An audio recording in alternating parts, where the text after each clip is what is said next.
আসসালামু আলাইকুম। যাক বন্ধুরা, আমরা এখানে বেসিংয়ের মার্বেলের ছিদ্রটা করতেছি। তো এখানে টপ বেসিং বসবে।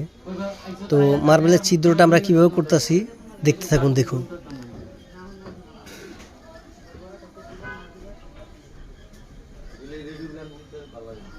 এখন যে ছিদ্রটা করতেছি এখানে বেসিংয়ের কল বসবে। আচ্ছা, আর এখন যেখানে যে ছিদ্রটা করতেছি এখানে বেসিং বসবে।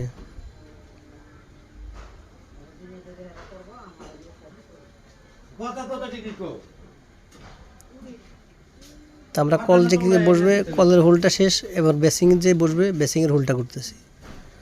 যাকে বেসিংয়ের হোলটাও হয়ে গেছে, দেখুন তো। দেখুন তো আমরা কীভাবে করতেছি। যাক, আমাদের ভিডিওটা ভালো লাগলে লাইক কমেন্ট করেন।